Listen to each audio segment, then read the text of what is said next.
Day 23. We spent the morning letting the girls play in the toy room as Grace and I carefully and quietly loaded the van up with our prepackaged supplies. Working in silence as we both felt the tension from the impending trial that we were soon to be experiencing. The dogs watched inquisitively as we moved bags and boxes from the house to the van. I could tell that they began to get excited at the sight, thinking that they'd soon be going on for a car ride. And every time we came back to the house, Bodhi began to wag his tail and alternate his glances from me to the leashes hanging on the door. "Soon, Bodhi. Just relax, poopy face," I said to him, as I patted him on the head, coming in from the last time. He trotted off and found a spot to lie down near the girls playing. May, on the other hand, continued to follow me around the house for the next 20 minutes, insisting that it was time to go for a ride. We ate lunch, and as we finished, Grace and I met eyes and silently agreed that it was time. She gave me a hug and a kiss. We told each other that we loved the other. I grabbed the bow, inspecting it to make sure it hadn't broken in any way, put all the arrows I could find into the bow-mounted quiver, and walked to the front door. "Okay. Get the girls and the dogs ready. Stay in the house until you hear a big machine start up. Then get them in the van and meet me on the east side of town. The one closest to the interstate," I said as I turned the handle to walk out the door. "Be careful, please," Grace said as I walked out the door. "I will. Just make sure that you're ready to go. This is basically our one shot that we have at this," I said, looking into her eyes, and let her know how serious this situation was, and closed the door behind me. Taking a deep breath to calm my nerves as I crouched at the top of the steps of our front porch, the purple shimmer of fog swirled around me. Quietly, I moved down the steps and over to the huge oak tree in the corner of our yard, just to the side of the intersection. Crouched by the tree, I scanned my surroundings, this being the first time that I had been able to see any further into the trees since the fog rolled into town. Screeching came from the distance, but from the opposite direction than where I was traveling. Diagonal across the intersection from my position sits a house with a 4-foot privacy fence in the back. And through their backyard was the shortest distance to my intended destination. The door to the house was destroyed and looked like it had been ripped from its hinges. The front window had been smashed in and nothing but silence came from the house. I ran directly for the backyard, aiming to jump over the far side of the fence as cover. Just as I reached the edge of the yard, I could see from the corner of my eye the orange glow of one of the spider creatures brightening as it traveled down the street in my direction. I hopped the fence and lay flat on the other side, peering through the slats, hoping that I hadn't been noticed. Close behind the spider was another, and then another, and another, until there was a group of 5 of them crawling down the street. As I hit the ground on the other side of the fence, the creature skittered into the intersection and continued down past the road. When they got directly in front of me, I looked around and noticed that all of my focus on being quiet and watching the spiders travel toward me had caused me to ignore the fact that the neighbor's big black dog had been lying next to me. Mangled. Violently destroyed. It had been clearly killed and then sucked dry by one of the lurkers and left in a hollow pile of fur and flesh to rot in the yard. I grimaced at the sight, hating to see a dog torn to shreds like this. I waited almost a full minute after the creatures had skittered off before I moved. As I got to my feet, or more so a crouched position, I decided after seeing the creature move in an almost patrol around the town that I should be more prepared. As this thought blazed through my mind, I snagged an arrow and nocked it, readying it to be drawn and fired if I ran into trouble. I moved to the far corner of the backyard and, quietly as I could, hopped the far side of the fence. I had 2 open backyards and a fence left to go, and I would be at my destination. Very little cover between where I was and where I was going, but nevertheless, I had to get there. In the first backyard, there were 2 trees, both of which were way too young and small to be able to effectively hide behind. Attempting that would be the equivalent of a grizzly bear trying to hide behind a broomstick.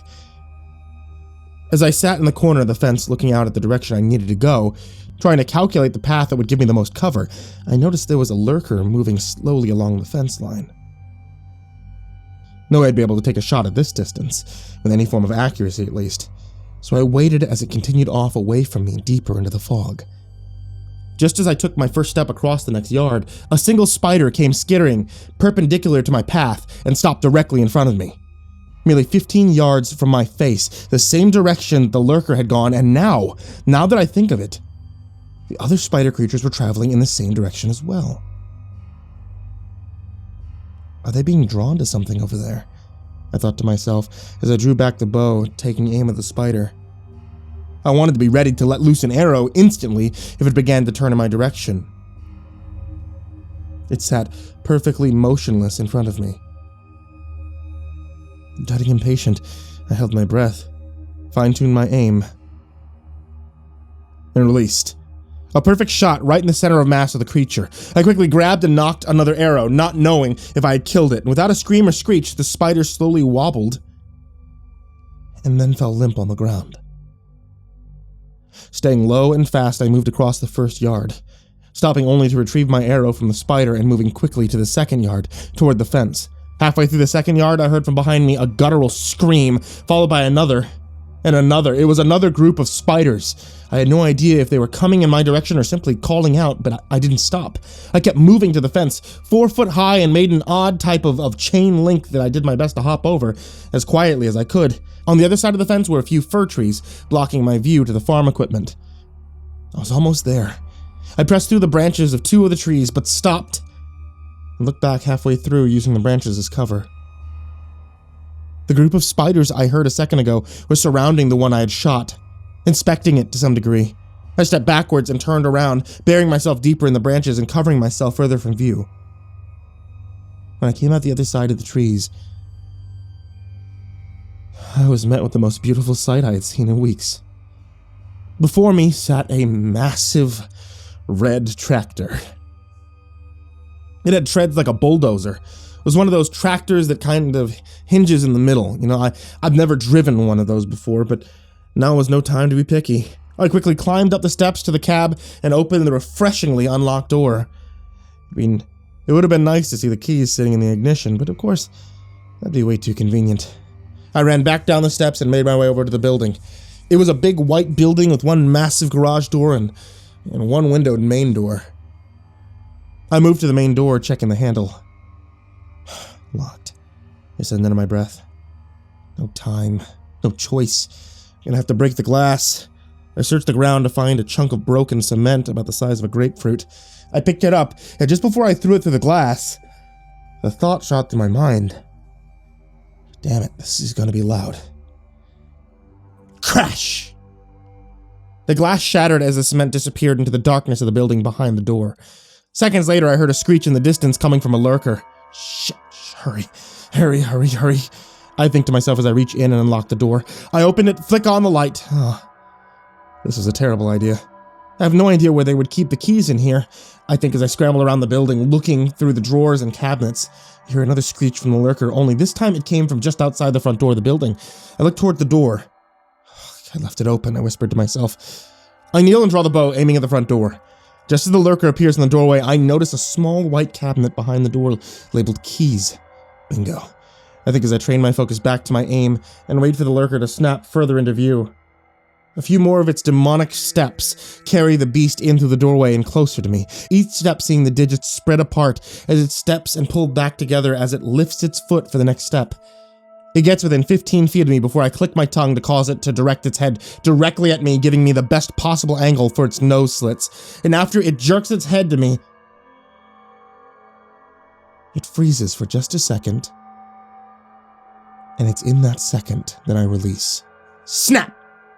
I miss, and the arrow strikes the steel wall behind the creature. The sound of the arrow hitting causes the lurker to spin around and lunge, hitting the wall directly where the arrow hits. The accuracy of this animal with no eyes, it amazes me. I quickly knock and draw another arrow, take aim, and just as it turns back to me, it leaps at me, and in a panic, I release. The arrow strikes the base of the creature's neck midair, and it rolls to the side as it lands with a thud on the floor where I was.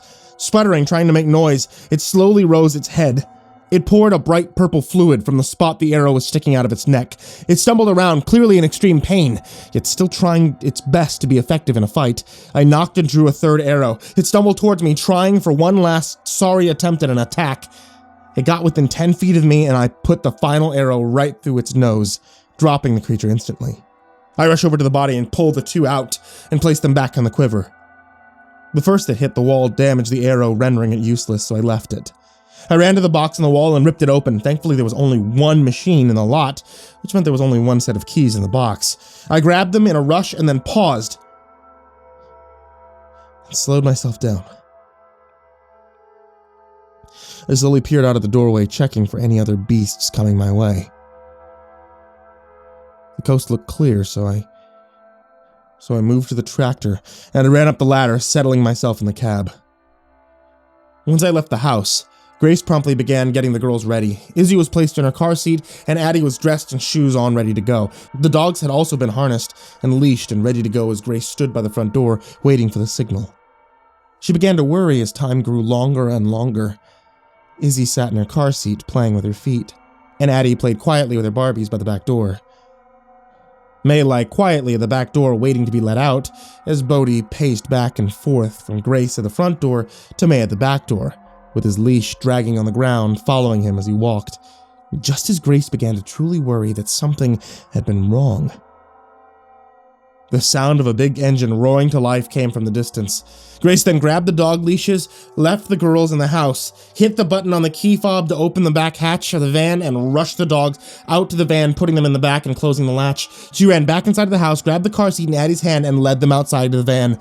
As she got to the garage door, she hit the buttons on the key fob to open the side doors, and they did. She sent Addie to climb up into her seat, and she went to the other side to click Izzy's car seat into its base and close the door. When Grace made her way around to buckle Addie in, May barked as she saw one of the spider creatures emerge from the fog down the street. May crawled under Addie's legs and jumped out the door before Grace could get around to block her. May ran, barking at the creature. Grace yelled for her to come back, but she couldn't chase her, knowing that she still needed to buckle Addie in. May ignored Grace's calls and ran to the creature, leaping and biting it. The creature spun as it let out screams and met eyes with May. May cowered back, but unable to break eye contact with the spider. The spider leapt at May, landing on her back and sinking its mandibles into her back and disrupting her view from the creature's eyes. May, regaining the ability to move, yelped in pain as blood began to run down her back from the bite. She shook the creature off and turned in for her own attack. As she turned, she began locking eyes with the spider, and it froze her in place a second time. Grace watched in horror, with tears in her eyes as the spider held May in place in its mind-assaulting gaze. The lurker came running from May's side and tackled her. May yelped, cried in pain, but her cries were cut short as the lurker plunged its sharp fangs into the side, killing her and beginning to feed on her. The spider crept closer and began to eat her as well. Grace cried as she started the car. "Mommy, May's crying," Addie said as Grace floored it out of the driveway towards the beasts. Grace began to yell in anguish as she picked up speed and hit both creatures. The van rumbled and bounced as she ran over the two beasts, killing and mangling both bodies. Through the tears in her eyes, she saw in the rearview mirror the bloodied, lifeless body of our beloved family pet and two piles of broken bones, flesh, and purple blood that made up what was left of the bodies of those two creatures that had murdered May. I got settled into the cab, inserted the keys, and twisted it, bringing the massive tractor to life. I pressed the throttle lever all the way up and shifted into the lowest gear to give myself the most torque. I pressed the gas and drove out of the lot and down the road towards the gas station and the roadblock that I was supposed to meet Grace at. Oh, I really hope everything's going to be okay on her end, I thought to myself as I drove down the road. The enormous amount of noise from the giant tractor attracted animals to my location, and as they ran out into the street in front of me, drawn to the sound, a smile grew on my face. The creatures that had tormented us for over 3 weeks now didn't even cause a bump as they disappeared beneath the treads of the tractor. When I reached the roadblock, I didn't even slow down, and the tractor made contact with the Humvees and pushed them out of the way with ease. Once they were out of the way, I pulled the tractor off to the side of the road and waited. My wait wasn't very long before I saw the van's headlights pierce the fog and Grace skidded to a halt alongside the tractor. I switched the tractor off, grabbed the bow, got out of the cab, and I rushed down the ladder quickly to get into the passenger side of the van. As soon as I got the door closed, Grace took off down the road. "Daddy, May was crying," Eddie called from the back seat. "No, she's not, sweetheart. She's... Where's May?" I responded, and Grace broke into tears and pulled the car to the side of the road and stopped. "She ran off to attack one of those spider things while I was loading the girls," she said between sobs, and then proceeded to tell me what had happened. When she completed her story of the events that had transpired during her escape, I looked back into the van with tears in my eyes at my family that was now missing one of its members. Rage bubbled up inside me, a pure hatred for the situation, and even more so the creatures that had taken my dog from me. Grace told me that she was still a bit rattled and asked me to drive, so we switched places. And after a few deep breaths to calm myself from anger, I shifted into drive, pressed the pedal, and continued down the road onto the on-ramp of the interstate.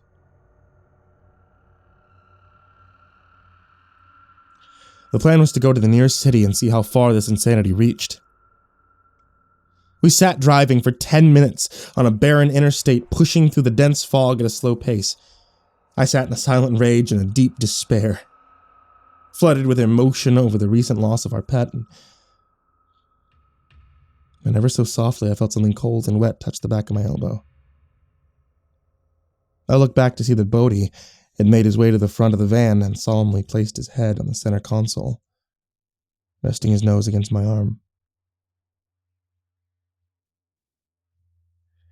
He looked up at me with sadness in his eyes, and the action of this loving, huge-hearted animal caused both Grace and I to burst into tears.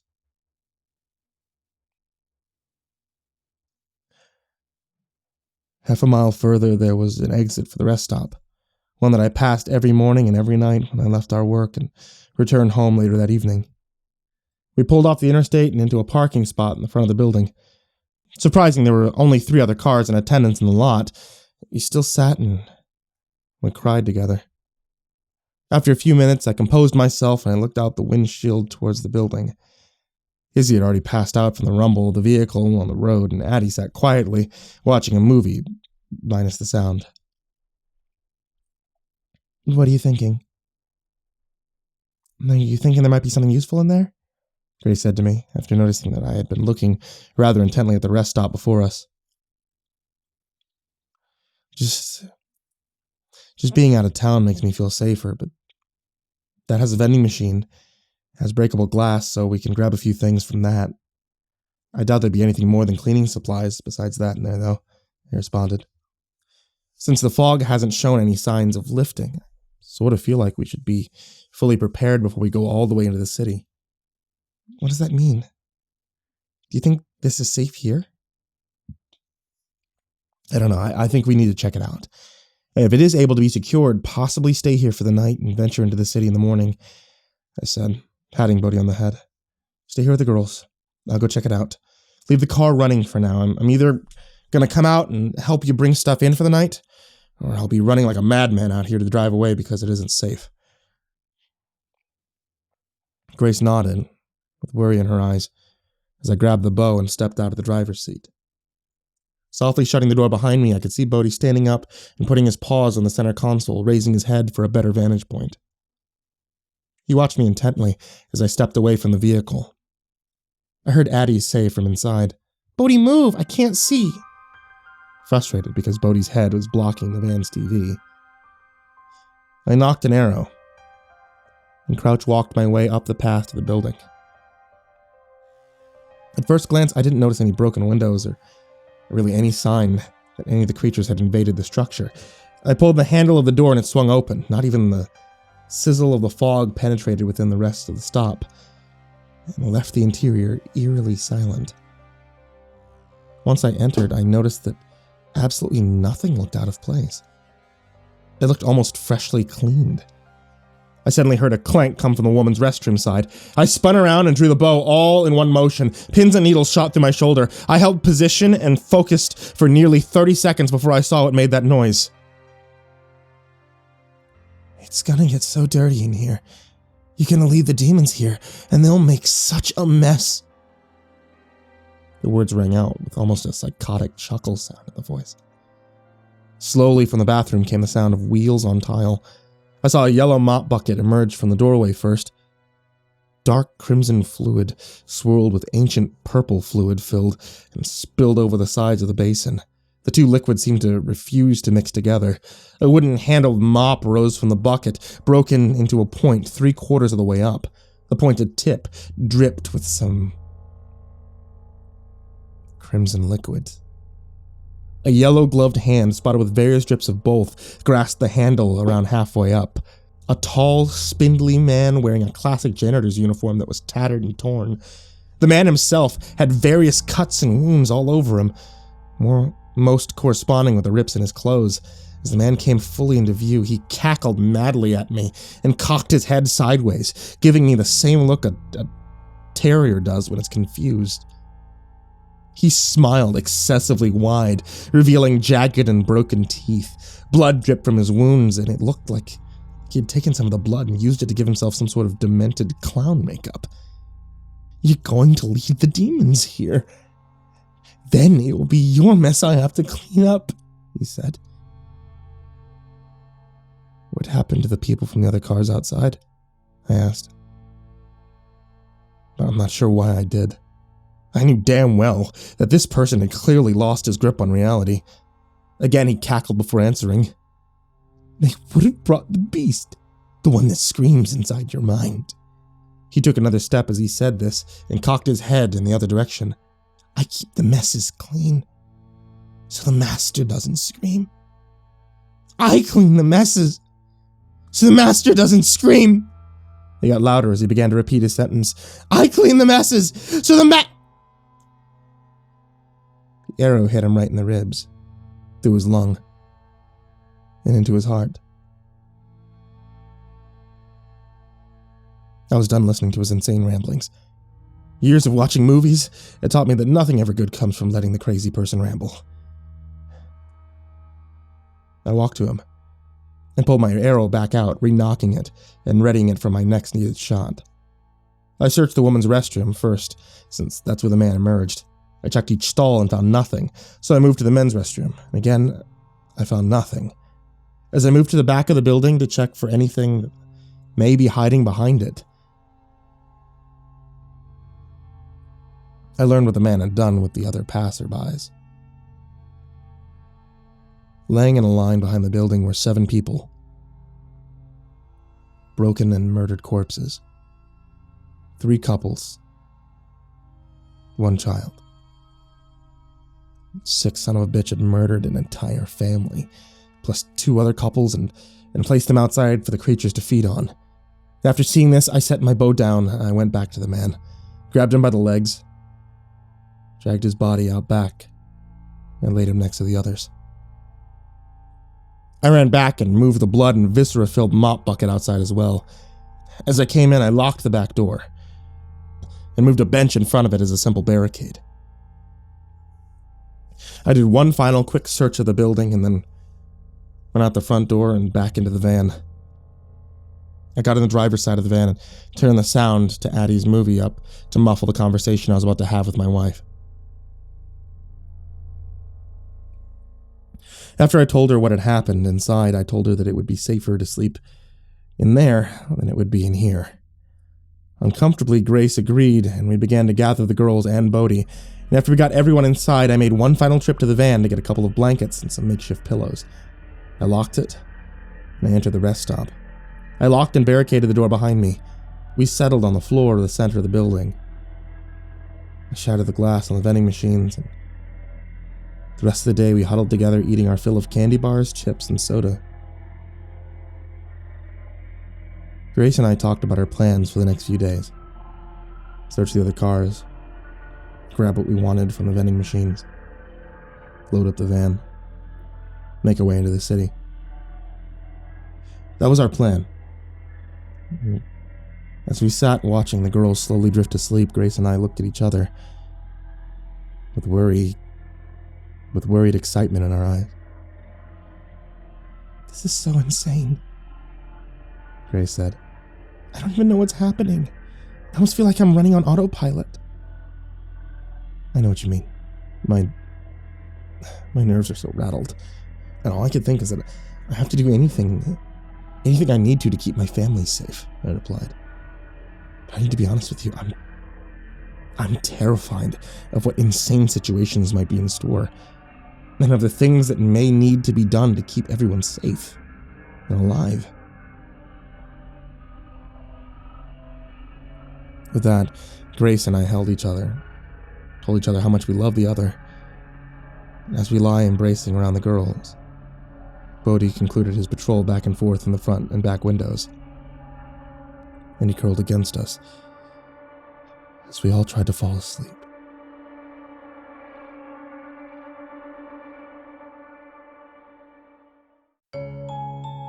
Hey there kids, it's me, Mrcreepypasta, and thank you so much for listening to tonight's story, whether it be an episode of something, or tonight's podcast, or tonight's YouTube. I hope all of you are staying safe in the current pandemic craziness. If you guys are missing out on some of the artwork from some of your favorite artists, you can always check out the description down below, where I'm linking over some of my friends who are not able to do conventions, seeing as all the conventions this year have currently been shut down. So if you're missing out on some of the incredible artwork you can normally get from them, a group of my friends, or a lot of different friends of mine, are all found in the description down below. And a very big thank you to all my Patreons, and you can always join them at patreon.com/Mrcreepypasta. People like Jordan Alexander Sanchez, Ken Lando Higuchi, Brianna Van Tine-Janzen, Chompski, TheRedOakShieldVirus, Sindee Barney, G Weevil 3, Diana Kraus, Stephen VanHuss, Chance Burnett, Tristain Pelton, Nico, TheGingerBroz, Dante Rowe, Raphael Rodriguez, Lastbladesong, Eliminator 86, Nebsky, SteampunkSinner, Kaleb Dougal, Daniel Poulsen, Sky Harbor, The Homeless Bird 93, Bobby Carmen, Liam Newman, Aaron Stormcrow, Barbara Macedo, Thomas Burgett, Azazel Rotten, Let's Get Scared, S-Man, Andrew Kirisuba Warnock, Bad Honey, Creepypasta Adam, Someone You Love, Brennan Wright, Said the King 56, and Somber Puppet. Thank you guys so much for your continued support, to all of you on Patreon, you guys that are down there in the description, and everyone else. And thank you all for listening and watching and being subscribed. Sweet dreams.